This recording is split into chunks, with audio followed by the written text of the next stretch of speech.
L'on compte la présence de plusieurs personnalités, parmi lesquelles l'ex-premier ministre et député de Paris François Fillon, Nathalie Kosciusko-Morizet, François Asselineau, président de l'UPR, et le vice-président du parti Debout la France. L'on compte aussi Madame veuve Anissa Boumedienne, son Excellence l'ambassadeur d'Algérie en France, des députés et bien d'autres personnalités.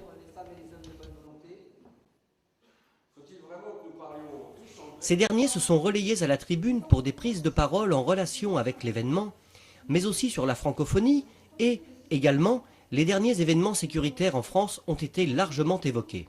Voilà, donc on prend le soin de bien équilibrer la représentativité politique de nos intervenants parce que phare, on s'adresse à la classe politique mais on est apolitique, c'est-à-dire qu'on n'est pas dépendant des partis politiques.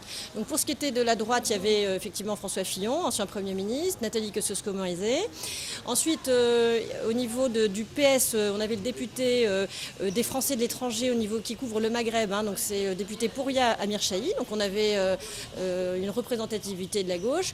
Et puis aussi, il y a eu le président de M. François Asselineau, qui est le président de l'Union, c'est l'UPR, voilà, UPR, Union pour Populaire Républicaine. Et puis on a eu un représentant de Debout la France. Voilà. Donc on essaie de faire venir des représentants de chaque parti politique qui couvre l'échiquier politique français.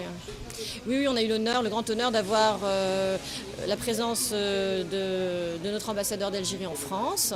Et aussi, on a eu des officiels algériens, des députés de l'Assemblée nationale algérienne qui nous ont fait l'honneur de venir. Et il y avait Madame Anissa Boumedienne, pour qui nous portons une grande admiration et qui nous suit beaucoup, qui apprécie beaucoup notre mouvement. Elle est très assidue à nos événements et nous la remercions.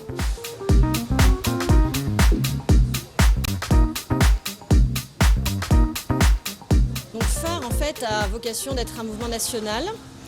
Donc c'est vrai que le bureau exécutif travaille à Paris, mais nous voulons rayonner sur tous les territoires. Et notamment parce qu'on met en place des opérations de citoyenneté, d'orientation auprès des jeunes, et on veut vraiment s'occuper des jeunes dans tous les territoires de la France.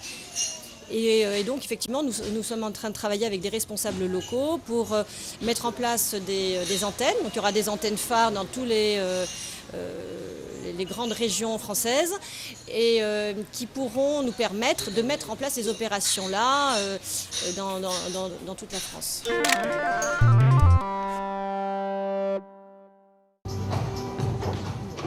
Dans un contexte difficile de crise économique et sociale, de mondialisation et de crispation identitaire, il était urgent que nous nous rassemblions, nous, citoyens franco-algériens, parfaitement intégrés en France, pour affirmer notre attachement à la laïcité et aux valeurs de la République. Nous avons demandé à Khaled Bencher d'être notre président d'honneur. Nous avons eu beaucoup d'affection pour lui et beaucoup d'estime pour ses travaux sur la pensée islamique. Nous nous reconnaissons dans l'islam des Lumières qu'il incarne et dans son message de paix, de tolérance et de progrès. Nous voulons agir, car si nous ne faisons rien à notre niveau, rien ne changera. Il ne faut pas tout attendre des institutions publiques. Il faut prendre notre destin en main. Nous avons 3 objectifs. Le premier, c'est de porter la voix des franco-algériens républicains.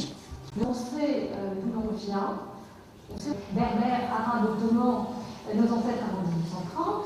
Nous l'avons fait également en présence de Rachid Aous, autour de son ouvrage. Les Français, quelles que soient leurs origines, sont des Français à part entière, et au tout premier lieu les franco-algériens. Les phares ne reconnaissent qu'une seule communauté, la communauté nationale.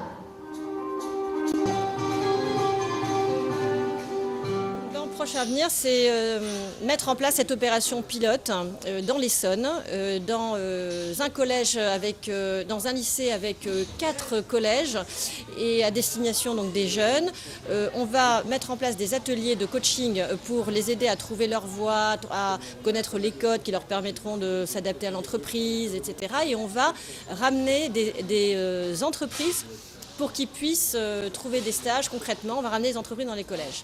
Voilà, donc ça c'est un gros